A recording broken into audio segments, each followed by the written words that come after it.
What I'm going to talk about is the value of human movement data and measuring social distancing.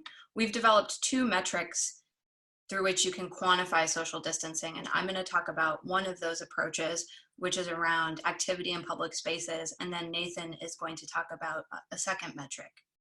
So the first thing that I want to frame before I dive into some of the data is how we determine where devices are. UberMedia maintains a large library of public spaces.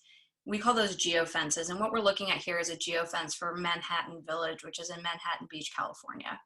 With these geofences, we're able to look at those devices that Evelina talked about and figure out when they're inside and outside that geofence. So for example, we could do a study from February 15th to March 17th and look for all the devices that we've seen inside the geofence you see here.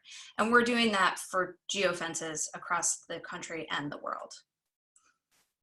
So when we talk about a public space, what are we talking about? We're talking about restaurants, offices, transit hubs, churches, museums, and other locations I don't have listed here, but really anywhere that we engage outside of our homes. And if we take a look at a specific study, we've pulled data for visitation to public spaces in Los Angeles, and we express this as a foot traffic index. So what you're looking at here is foot traffic in public spaces, or human movement or devices in public spaces in Los Angeles over time. As the line increases, that means you're seeing more people in those public spaces. As it decreases, you're seeing less people in those public spaces. And we have a line plotted across here to show really what the average would look like. So anything above that line is a little bit above average, and anything below that line is below average. And then you can start plotting key events. So for example, you can plot when the first case appeared in Los Angeles County. Now, if we take this idea and do it in Italy and South Korea, which were two areas that saw early onset of COVID-19, we can start to plot the foot traffic. And one of the things we've done here, it's the same methodology, but rather than using calendar dates, we are using the day since the first case as the axis at the bottom. And so we've aligned the South Korea visitation with the Italy visitation so that you can really compare side by side how foot traffic is changing as COVID events unravel. Now, if we layer on top of this new reported cases, we can start to look at some patterns. So as many of you may have seen in the news, South Korea has been an area that's had a decent amount of success. And what that means is that the curve in the number of new cases did go up, but then it started to come down. So there are less cases being reported day over day. Unfortunately, in Italy, there's been a challenge where there have continued to be new cases over time. So if you look at the dark blue line, that represents the number of new cases in South Korea. The darker orange line is showing the number of new cases in Italy. And then we can begin to compare the number of new cases reported against the change in foot traffic in public spaces. And as we do that, we begin to extract some insights. So the first insight that we saw when we started to look at Italy versus South Korea is what happened in the first 30 days after a case was reported. So here, if you focus on the left side of the chart, you can see the days on the bottom. In the first 30 days, South Korea really started to show a decrease in foot traffic, whereas Italy actually started to see a rise in foot traffic. Even though it fell off sharply, this first sort of 20 days in Italy were a gradual increase in foot traffic. And we were able to quantify that and say that South Korea showed 10% more social distancing than Italy in the first 30 days.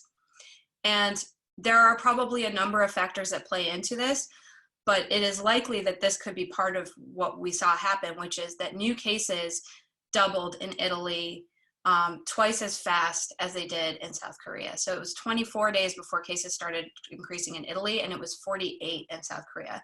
So perhaps that social distancing that South Koreans did initially slowed the onset of this COVID spread. The second insight that we saw in this data is that South Korea showed nearly a 65% decrease in foot traffic before the cases began to rise, whereas Italy only showed a 24% decrease before the cases started to rise. In fact, Italy distanced more over time, just a little bit more than South Korea, but they did it more slowly than South Koreans. And so it could be true that the timing of distancing matters more than the intensity of distancing from the data we've seen here. if we start to take these two cases that are early examples of social distancing versus new cases and begin to look at what's happening in places where COVID is emerging, it provides a useful baseline to try and understand what's happening in your own community. And we've begun to run studies in a few key markets. We've done Boston, Seattle, Los Angeles, Nashville, and Florida with a focus on Miami. And what we're doing here is plotting those two curves. So the social distancing as a foot traffic index and the number of new cases.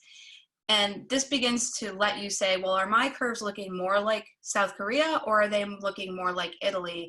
And how might that inform some of the decisions that we're making?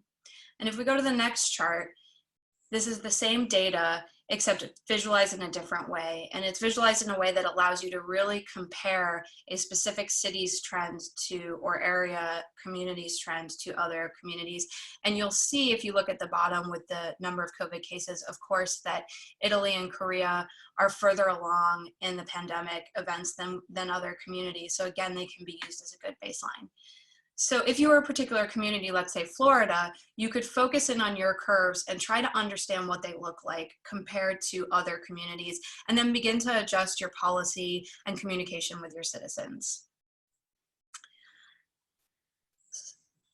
Yeah, so this study that we did, we think is really compelling, and our goal is to make it possible for individual communities to do this kind of study. This is actually really what UberMedia excels at. We build tools that allow analysts and data scientists to engage with large data in reasonable workflows. And so this type of study that I've just shown here could be done by just taking a few steps. You define the public areas, you can pull the data, and then you can layer in the COVID-19 data, which is available publicly. And then we're providing baseline data sets that will allow you to compare your community to some of the earlier COVID communities.